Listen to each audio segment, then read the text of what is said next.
ગુજરાતી પોલીસે નવું એક સિસ્ટમ ચાલુ કરી છે અને ગુંડાઓને ડામવા માટે અને ક્વિક રિસ્પોન્સ ઘટાડવા માટે અને ક્રાઇમને ઘટાડવા માટે પણ એક જીપી દ્રષ્ટિનો નવો પ્રોજેક્ટ ગુજરાતી પોલીસ અમલ કરવા જઈ રહી છે. આ મામલે ડીજીપી વિકાસ શાહે શું કહ્યું છે તેને લઈને વાત કરવી છે.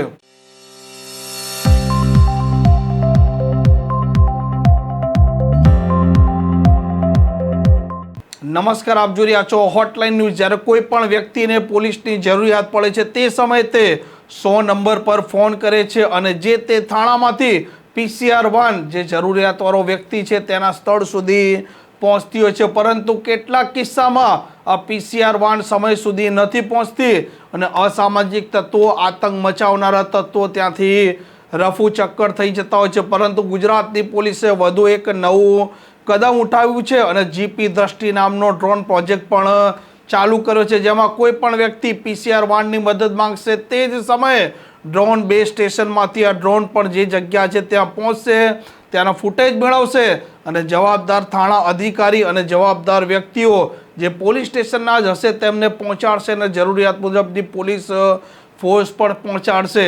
આ ઘટનાને લઈને રાજ્યના પોલીસવાળા અને ડ્રોન બેઝ સિસ્ટમ જીપી દ્રષ્ટિ તે દરેકે દરેક મુદ્દે વિકાસ સહાય વાત કરી રહ્યા છે.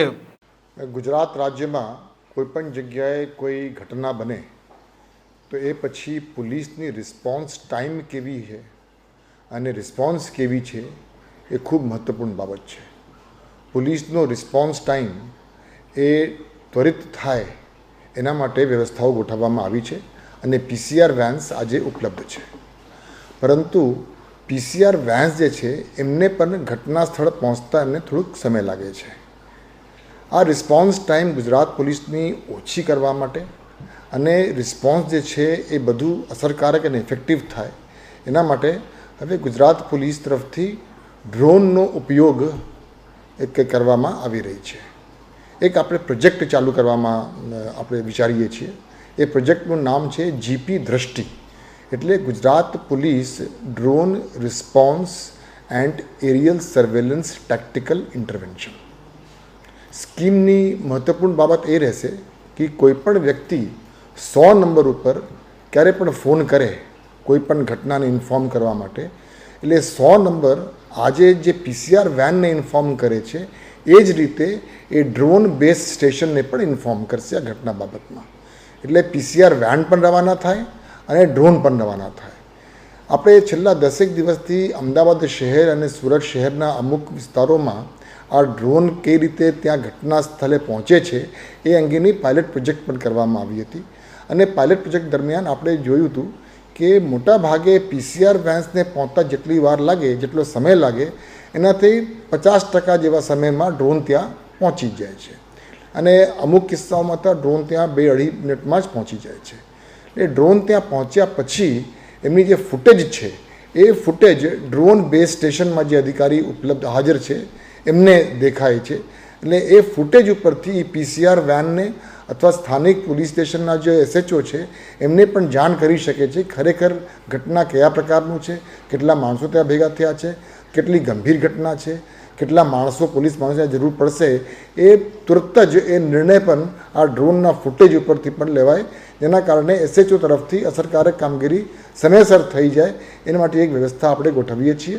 એક પાયલટ પ્રોજેક્ટ ખૂબ સક્સેસફુલ રહ્યું છે અને એના માટે જે ડ્રોન્સની વ્યવસ્થા છે એ ડ્રોન્સની ખરીદી પણ ચાલુ થઈ ગઈ છે. 8 ડ્રોન્સ ઓલરેડી આપણને મળી ગયા છે, બીજા 18 પણ અમુક દિવસોમાં આપણને મળી જવાના છે. એટલે પ્રથમ તબક્કે અમદાવાદ શહેર, સુરત શહેર, વડોદરા શહેર અને રાજકોટ શહેર એ 4 શહેરોના 33 પોલીસ સ્ટેશને આપણે આઈડેન્ટિફાઈ કરી છે કે જ્યાં અવારનવાર ગુનાઓ બનતા હોય છે. એટલે એ 33 પોલીસ સ્ટેશનમાં આપણે આ જે વ્યવસ્થા છે એ ગોઠવવા માંગીએ છીએ અને જીપી દ્રષ્ટિના માધ્યમથી રિસ્પોન્સ ટાઈમ ઓછો થાય અને રિસ્પોન્સ વધુ અસરકારક બને એના માટેની વ્યવસ્થા આપણે ગોઠવીએ છીએ.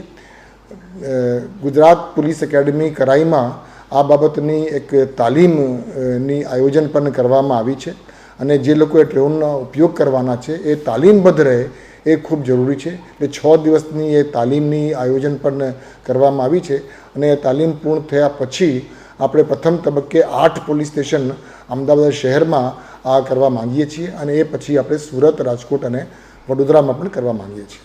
અમે લોકો માનીએ છીએ કે આ જે જીપી દ્રષ્ટિ જે આપણી સ્કીમ છે એનાથી પોલીસની કોઈપણ જગ્યાને પહોંચવા માટે અને પહોંચ્યા પછી જે કામગીરી કરવાની હોય છે એ કામગીરી કરવા માટે આ વ્યવસ્થા ખૂબ એને અનુકૂળ પડશે અને ખૂબ મદદરૂપ પણ બનશે. આમાં જીપી દ્રષ્ટિ પ્રોજેક્ટ આવનારા સમયમાં ખૂબ લાભદાયી નીવડશે તેવું કહેવું છે વિકાસ સહાયનું. અમદાવાદ અને ત્યારબાદ સુરત, રાજકોટ અને વડોદરામાં આ પ્રોજેક્ટની અમલવારી ચાલુ થશે અને 33 એવા પોલીસ સ્ટેશન છે જે સંવેદનશીલ માનવામાં આવે છે અને આ પોલીસ સ્ટેશનોને આઈડેન્ટિફાય કરી લેવામાં આવે છે અને આવનારા દિવસોમાં ત્યાં પણ આ ડ્રોન બેઝ સ્ટેશનની સ્થાપના કરી આ સિસ્ટમની અમલવારી કરવામાં આવશે. આ પ્રકારના સમાચાર, આ પ્રકારના અહેવાલ માટે હોટલાઇન ન્યૂઝ ડે ચેનલ જોવાનું અને સબસ્ક્રાઇબ કરવાનું ભૂલતા નહીં. નમસ્કાર. આવા પ્રકારના વિડીયો તમને જોવા ગમતા હોય તો હોટલાઇન ન્યૂઝ ચેનલને લાઇક, શેર અને સબસ્ક્રાઇબ કરો.